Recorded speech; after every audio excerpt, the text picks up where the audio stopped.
Myanmar और Thailand में शुक्रवार को आए शक्तिशाली भूकंप में मरने वालों की तादाद में लगातार इजाफा हो रहा है। ताज़ा रिपोर्ट के मुताबिक दोनों देशों को मिलाकर करीब 700 लोगों की मौत की पुष्टि हो चुकी है, जबकि अमेरिकी एजेंसी ने 10,000 से ज्यादा मौतों की आशंका जताई है। म्यांमार के अधिकारियों ने बताया है कि विनाशकारी भूकंप में मरने वालों की संख्या शनिवार सुबह बढ़कर 694 हो गई है, जबकि 1670 लोग घायल हैं। हालांकि बैंकॉक के अधिकारियों ने शुक्रवार को थाईलैंड में आए भूकंप में मरने वालों की संख्या अब कम कर दी है। थाईलैंड ने मरने वालों की संख्या को लेकर अपडेट रिपोर्ट दी है, जिसमें 6 लोगों की मौत की रिपोर्ट दी गई है। वहीं 22 लोगों को घायल और 101 लोगों को लापता बताया गया है। इससे पहले शुक्रवार को मरने वालों का आंकड़ा 10 था। भूकंप से सबसे ज्यादा नुकसान म्यांमार को पहुंचा है। म्यांमार की तानाशाह सेना ने भूकंप प्रभावित क्षेत्रों में आपातकाल लागू कर दिया है। म्यांमार की सैन्य सरकार के प्रमुख जनरल मिन आंग ह्लिंग ने देश के सरकारी टेलीविजन पर कहा कि उन्होंने किसी भी देश को मदद और दान देने के लिए आमंत्रित किया है। इसके अलावा उन्होंने भी आशंका जताई है कि भूकंप की वजह से भारी संख्या में लोगों की जान गई होगी। यूनाइटेड स्टेट्स जियोलॉजिकल सर्वे ने बताया है कि भूकंप की गहराई 10 किलोमीटर थी। यूएसजीएस ने शनिवार सुबह अपनी ताज़ा रिपोर्ट में 10,000 से ज्यादा लोगों की मौत की आशंका जताई। भूकंप को लेकर चश्मदीदों ने बताया कि अचानक इमारतें जोर जोर से हिलने लगी और अफरा तफरी मच गई। हजारों लोग सड़क पर आ गए।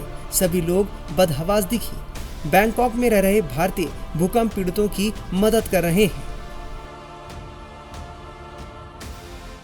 जब भी कभी कहीं भी मुश्किल हो तो भारतीय सबसे पहले मदद के लिए आते हैं। वहाँ एक और हमने जहाँ देखा कि प्रधानमंत्री नरेंद्र मोदी ने किस तरीके से सहायता प्रदान करने की कोशिश की है म्यांमार और थाईलैंड को, वहीं दूसरी ओर मेरे साथ इस समय है गोरखपुर के रहने वाले, यानी कि योगी आदित्यनाथ की जन्मभूमि के रहने वाले हैं, जो उत्तर प्रदेश से हैं और यहाँ इस समय बैंकॉक में है और पूरी तरह से लोगों की मदद कर रहे हैं। किसी को पानी प्रोवाइड कर रहे हैं, किसी को एनर्जी ड्रिंक प्रोवाइड कर रहे हैं, किसी को खाने का सामान प्रोवाइड कर रहे हैं। आप यहाँ कब से हैं, मुझे बताएंगे आप? हमें 6 महीने 6 महीने से हुए। आप क्या करते हैं? अपना काम क्या काम करते हैं?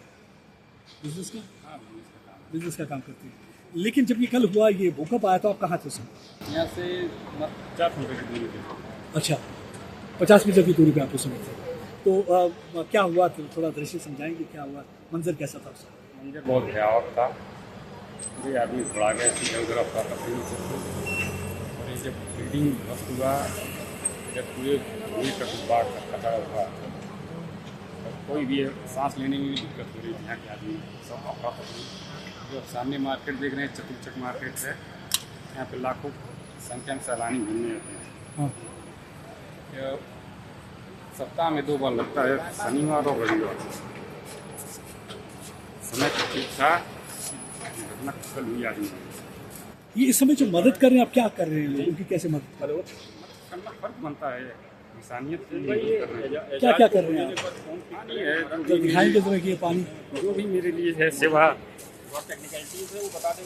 मैं आपको दिखाता हूँ कि किस तरीके से ये देखिए, इनके हाथ में इस समय ये जो बैग है, ये इंसानियत के नाते ये देखो लेके आए हैं। किसी को पानी की जरूरत हो तो पानी प्रोवाइड करते हैं, किसी को जूस की जरूरत हो, किसी को सॉफ्ट या कुछ भी, ये यहाँ पे दे रहे हैं। और ये भारतीय होने के लिए हमें गर्व होता है कि हमारे भारतीय जहाँ भी कहीं हैं, मुश्किल की घड़ी में मदद करते हैं, और ये इंसानियत के लिए आप कर रहे हैं। और ये मतलब आपको लग रहा नहीं है कि खर्चा आप अपनी जेब से करते जा रहे हैं? ऐसा कुछ नहीं है, इंसानियत से बड़ा कोई धर्म नहीं। इंसानियत से बड़ा कोई धर्म नहीं है। देखिए, मैंने इनसे पूछा कि खर्चा आप अपनी जेब से कर रहे हैं, उन्होंने कहा इंसानियत से बड़ा कोई धर्म नहीं है। इस समय मुश्किल की घड़ी है, हमें एक दूसरे की मदद करनी चाहिए। और एक बार फिर से जो भारत में बैठे लोग हैं, वो भी देखें कि भारतीय कहीं भी हम हमारा सर जो है गर्व से ऊंचा कर देते हैं अपने कार्य से। यही एक वजह कि भारतीयों को हर जगह पे इज्जत मिलती है। और यहाँ पे कैसा लगता है? अच्छा लगता है, यहाँ के आदमी अच्छे हैं। कितनी इज्जत देते हैं भारतीयों को? बहुत इज्जत देते हैं। क्या वजह, क्या वजह? प्रेम है। और प्रधानमंत्री नरेंद्र मोदी के लिए क्या वो भी अच्छे हैं, इनकी बड़ी तारीफ होती है। कर रहे हैं। तो के लिए भी ऐलान करते हैं। तो ये हमारे देश का गर्व हुआ। आपका पूरा नाम क्या है? विनय कुमार यादव। मैं विनय कुमार यादव जी से बात कर रहा था। और देखिए किस तरीके से इंसानियत का काम यहाँ पे कर रहे हैं। सुबह से यहाँ पे लोगों की मदद कर रहे हैं, खाना प्रोवाइड कर रहे हैं, पानी प्रोवाइड कर रहे हैं, यहाँ पे सॉफ्ट ड्रिंक दे रहे हैं। और विनय कुमार जी कोशिश कर रहे हैं कि जिस तरीके से मदद की जा सके मदद करेंगे। कहते हैं इंसानियत के लिए कुछ भी। और विनय कुमार जी, आपको सल्यूट करने का मन करता है, क्योंकि आपकी वजह से हमारा जो है छाती भी चौड़ी हो जाती है और जो सर जो है गर्व से ऊंचा हो जाता है। किस तरीके से आप यहाँ पे काम कर रहे हैं। भारत माता की जय। भारत माता की जय, जय। क्योंकि जहाँ के ही भारत माता के लोग हैं, भारत माता की जय। वहीं बैंकॉक से वापस वतन लौटे भारतीयों ने भूकंप के उस मंजर के बारे में क्या कुछ बताया, सुनिए। तो we were just leaving the airport, हम बस निकल रहे थे और आई से मेरी किस्मत अच्छी थी तो बस हम अभी लैंड हुए। बट हाँ, देखने में काफ़ी लग रहा है कि काफ़ी वहाँ तबाही हुई है, तो by God's grace we're here. हाँ जी, बताइए। तो क्या आपको फील नहीं हुआ एयरपोर्ट पे? थोड़ा बहुत, बट हाँ वहाँ इतना कुछ नहीं था। एयरपोर्ट पे इतनी हबड़ा दबड़ी नहीं मची थी, नॉर्मल था सब। तो उस टाइम आपकी फ़्लाइट टेक ऑफ होने को थी? हाँ, हमारी फ़्लाइट 1 घंटा डिले हो गई बिकॉज ऑफ दी एयरपोर्ट। बाद में हुआ होगा ये सारा, लेकिन वैसे हाँ हम 3:05 पे स्टार्ट होना था, 3:45 पे स्टार्ट हुए थे। बैंकॉक में इमारतें ताश के पत्तों की तरह ढह गईं। ग्राउंड जीरो से प्रदीप दत्ता की ये रिपोर्ट देखिए।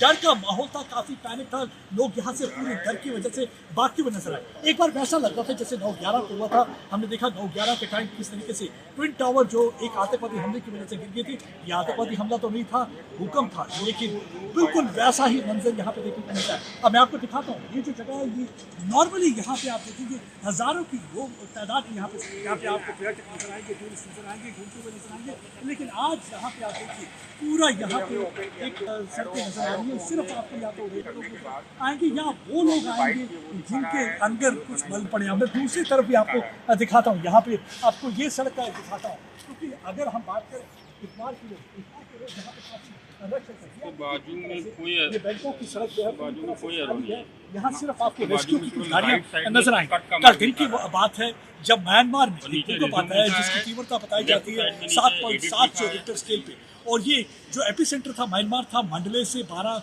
मील की दूरी पर। इसकी यही वजह है कि हमने देखा कि म्यांमार में किस तरीके से वहाँ पे कई जो है जाने चली गई, कई स्ट्रक्चर तबाह हो चुके।